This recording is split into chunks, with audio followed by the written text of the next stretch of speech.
Tarbiyah Sunnah Channel. Lillah, nyunnah, merenah. Ustaz, bagaimana jika keluarga tidak suka dengan wanita bercadar atau yang nyunnah?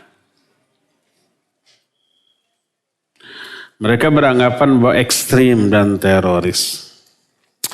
Ana tidak suka lepas pasang cadar di depan keluarga ana. Ana dan suami sangat tidak suka dengan keadaan ini. Apakah ana tetap lepas pasang di depan keluarga atau tetap saja nekat bercadar? Mohon nasihat. Iya, barakallahu fiik. Risiko seperti ini banyak teralami oleh akhwat yang bercadar di awal atau di pertama kali dia bercadar. Kalau sekarang agak mending, sudah lebih memasyarakat. Nyaris tiada tempat di Bandung umpamanya yang tidak menemukan akhwat bercadar. Selalu ada, di mall kita bertemu dengan akhwat bercadar. Di jalan sering ya. Kadang-kadang nyupir mobil bagus, wah bercadar. Seneng lihatnya kan. Orang-orang jadi hormat. Bukan karena cadarnya, karena mobilnya.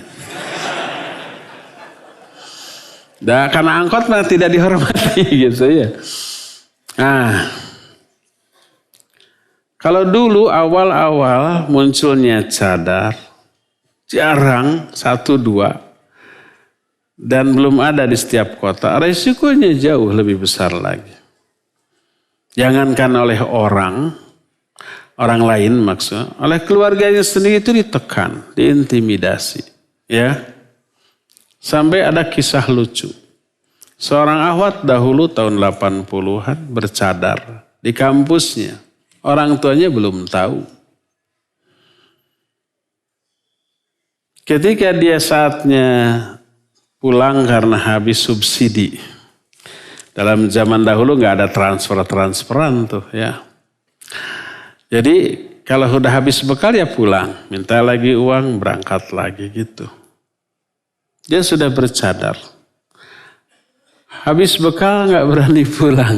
Tidak mau menghadapi orang tuanya dalam keadaan seperti itu. Tapi apa boleh buat daripada kelaparan? Pulang. Pakai cadar. Orang tuanya belum tahu. Ketika berjalan menuju rumah, orang-orang sudah geger.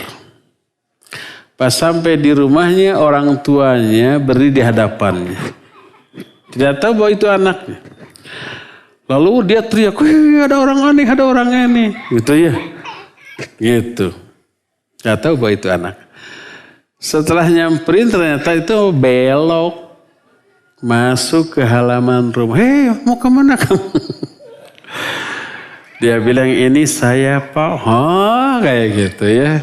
Disangkanya bukan anaknya. Mungkin ada yang mengalami mungkin.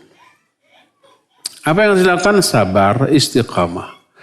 Terus untuk mengatasi semua itu pertama itu resiko. Kedua, minimalisir resiko itu dengan kemuliaan akhlak.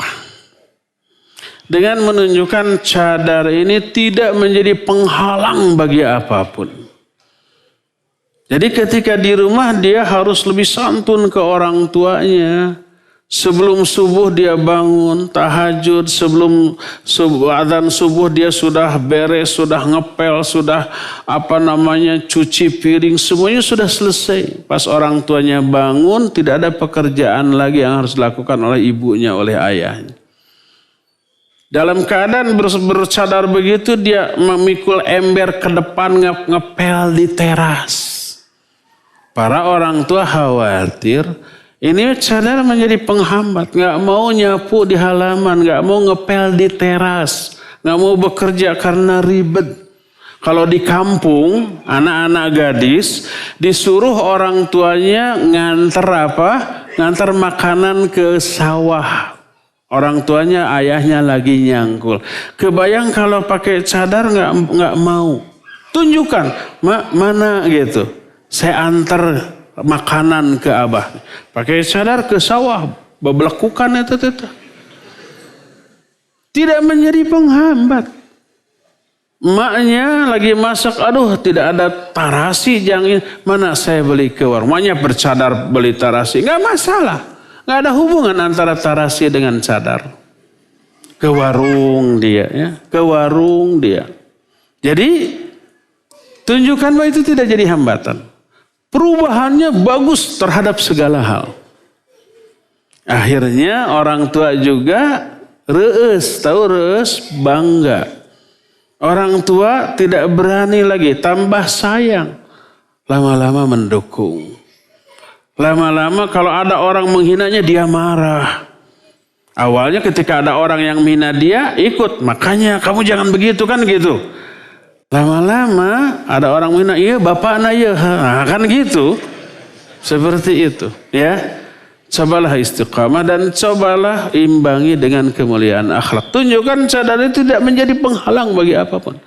Tidak menjadi penghalang bagi silaturahmi, ya, dengan saudara-saudara. Jangan sampai pas ada saudara kumpul kita nyempot di kamar.